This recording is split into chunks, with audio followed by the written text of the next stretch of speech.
Telugu Desam party MLA Gannavaram MLA Venkatrao గారు అసెంబ్లీలో మాట్లాడినటువంటి మాట అధ్యక్ష ఏదో చేసేద్దాం ఉన్న అధ్యక్ష ప్రశ్న చెప్పా ఎమ్మెల్యే అయినా కూడా ఏమీ చేయాలి 9 మాసాల నుంచి ఎంతకన్నా జరుగుతున్నాం దౌర్భాగ్యం ఏమిటి అధ్యక్ష. మేం ఈ 10 నెలల్లో ఏమీ చేయలేకపోయాం, ఏమీ చేయలేదు, ఇంత దౌర్భాగ్యం ఏం చేస్తాం, మేము ఎమ్మెల్యేలుగా ఉండి ఏం చేయలేకపోతున్నాం, ఈ 10 నెలల కాలంలో చేసింది ఏమీ లేదు, ప్రజలకు నియోజకవర్గానికి అసలు పెద్ద గుణసున్నా అని చెప్పేసి వెంకట్రావు గారు అసెంబ్లీలో ప్రస్తావించారు. తెలుగుదేశం పార్టీ ఎమ్మెల్యే ఆయన మాటల్లోనే మీరందరూ కూడా వినండి. అధ్యక్ష ఏదో చేసేద్దాం ఉన్న అధ్యక్ష ప్రశ్న చెప్పా ఎమ్మెల్యే అయినా కూడా ఏమీ చేయాలి 9 మాసాల నుంచి ఎంతకన్నా జరుగుతున్నాం దౌర్భాగ్యం ఏమిటి అధ్యక్ష. వెంకట్రావు గారు పాపం ఫస్ట్ టైం ఎమ్మెల్యేగా గెలిచాడు. గతంలో ఈయన వైఎస్ఆర్ కాంగ్రెస్ పార్టీలో ఉన్నాడు. తర్వాత వల్లభనేని వంశీ గారు తెలుగుదేశం పార్టీకి సపోర్ట్ చేయడం వల్ల ఈయన వైఎస్ఆర్ కాంగ్రెస్ పార్టీ నుంచి తెలుగుదేశం పార్టీలో గెలిపాడు. అక్కడ టికెట్ ఇచ్చారు, ఏదో లక్లో గెలిచిపోయాడు, మంచిది. ఇక్కడ వెంకట్రావు గారు తెలుసుకోవాల్సింది ఏమంటే ఆయన ఏదో పొరపాటు పడినట్టుగా ఉన్నాడు.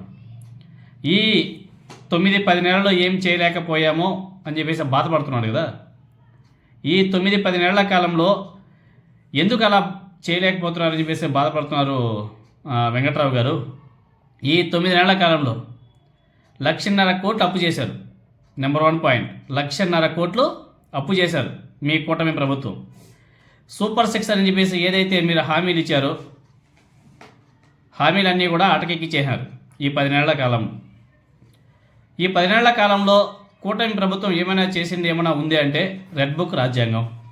సక్సెస్ఫుల్గా ఆంధ్రప్రదేశ్లో రెడ్ బుక్ రాజ్యాంగాన్ని అమలు చేసి ప్రత్యర్థుల మీద కేసులు పెట్టి లోపల వేసి బాగా సునకానందం పొందుతున్నారు.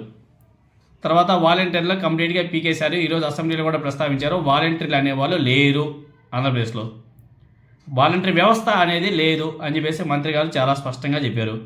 ఆ వాలంటీర్ వ్యవస్థను కంప్లీట్గా పీకేశారు. తర్వాత 2 లక్షల పెన్షన్లు పీకేశారు. మీరు అసెంబ్లీలో మీ గవర్నమెంట్ అసెంబ్లీలో ప్రస్తావించిన దాని ప్రకారం ఆ లెక్కల ప్రకారం 2 లక్షల పెన్షన్లు పీకేశారు. గత ప్రభుత్వానికి ఇప్పుడు మీరు అధికారం చేపట్టినప్పటి నుంచి ఇప్పటి వరకు లెక్కలు చూసుకుంటే 2 లక్షల పెన్షన్లు పీకేశారు కంప్లీట్గా. అంతేకాదు ఈ 10 నెలల కాలంలో జగన్మోహన్ రెడ్డి గారు ఏదైతే గతంలో మెడికల్ కాలేజీలు తీసుకొచ్చారో ఆ మెడికల్ కాలేజీలు అన్నింటిని కూడా ప్రైవేట్ పరం చేశారు. మెడికల్ కాలేజీలు అన్నింటినీ కూడా మంగళం కూడా పడేశారు. కేంద్ర ప్రభుత్వం మెడికల్ సీట్లు ఇస్తాము అన్న కానీ తీసుకోకుండా దాన్ని కంప్లీట్గా వద్దు, మేము చేయలేము, దాన్ని మేము ఏదో ప్రైవేట్ వాళ్ళకి అప్పగించాలని చెప్పేసి ప్రయత్నాలు చేస్తున్నాము, సో మాకు వద్దని చెప్పేసి కంప్లీట్గా మెడికల్ కాలేజీలను మంగళం పడేశారు. ఇలా చెప్పుకుంటూ పోతే చాలా చెప్పుకోవచ్చు. రైతు భరోసా కేంద్రాలు కంప్లీట్గా క్రమక్రమంగా ఎత్తేస్తున్నారు. ఇంకా స్కూల్స్ గురించి మాట్లాడుకుంటే పద్ధతి ప్రకారం క్రమ పద్ధతిలో స్కూల్స్ అన్నీ కూడా ఒక్కొక్కటి మూసుకుంటూ వస్తున్నారు. ఇంకా తర్వాత మిర్చి రైతుల గురించి మనం ప్రత్యేకంగా చెప్పుకోవాల్సిన అవసరం లేదు. పాపం వాళ్ళైతే అల్లాడుతున్నారు. అసలు గత ప్రభుత్వంలో 23,000 24,000 క్వింటాలు పలిగితే ఇప్పుడు ప్రభుత్వంలో అసలు 15,000 పలకడం కూడా చాలా కష్టమైపోయింది. ప్రభుత్వాలు పట్టించుకోవట్లే. సో మిర్చి రైతులను, అదేవిధంగా ఆశా వర్కర్లను, అంగన్వాడీలను, వాలంటీర్లను, విద్యార్థులను, అగ్రిగోల్డ్ బాధితులను రోడ్డుని ఎక్కించారు. వాళ్ళందరూ కూడా ఇప్పుడు రోడ్డు ఎక్కి ధర్నాలు చేస్తున్నారు. అందరూ రోడ్డు ఎక్కారు, ధర్నాలు చేస్తున్నారు. ఆశా వర్కర్లు రోడ్డు ఎక్కి ధర్నా చేస్తున్నారు, ఎల్లో మీడియాలో చూపించట్లే. మిర్చి రైతులు గగ్గోలు పెట్టుకుంటున్నారు, ఎల్లో మీడియాలో చూపించట్లే. అంగన్వాడీ వాళ్ళు చలో విజయవాడ అని చెప్పేసి ధర్నా చేస్తున్నారు, వాళ్ళని పట్టించుకోవడం నాదురేలే. వాలంటీర్లు రేపో మాపో ధర్నా చేపడతారు, వాళ్ళ గురించి పట్టించుకోవడంలే. ఇలా మిర్చి రైతుల్ని, ఆశా వర్కర్లని, అంగన్వాడీలను, వాలంటీర్లను, విద్యార్థులని, అగ్రిగోల్డ్ బాధితులను రోడ్డు ఎక్కించారు. రోడ్డు మీదకి వచ్చి వాళ్ళంతా కూడా ధర్నాలు చేస్తున్నారు. ఇలా చెప్పుకుంటూ పోతే ఈ 9 నెలల్లో మీరు చాలానే చేశారు వెంకట్రావు గారు. అయినా కానీ ఇంకా మీరు ఏం చేయలేకపోయామని చెప్పేసి ఎందుకు అంత బాధపడుతున్నారు, ఇంకా ఏం చేయాలనేసి మీరు అనుకుంటున్నారు, అది కూడా చెప్పాలి క్లారిటీగా. ఇవేమీ పట్టించుకోకుండా కుల మత రాజకీయాలు చేసుకుంటూ ఎవడో తమిళనాడు ఇష్యూలో మన గురించి ఏలు పెట్టడం అవసరమా? మన రాష్ట్రం సంగనాగిపోతున్నారా బాబు అంటే తమిళనాడు రాష్ట్రంలో పోయి ఏలు పెడుతున్నారు. అక్కడ ఏదో హిందీ భాష గురించి వాళ్ళు ఏదో లొల్లి పెట్టుకుంటా అంటే వాళ్ళ వీళ్ళు ఏలు పెడతారు. అవసరమా? మన రాష్ట్రం గురించి మనం ఆలోచించుకోవాలి కానీ వేరే రాష్ట్రాల గురించి ఆలోచన చేయడానికి చాలా తర్వాత ఉంది.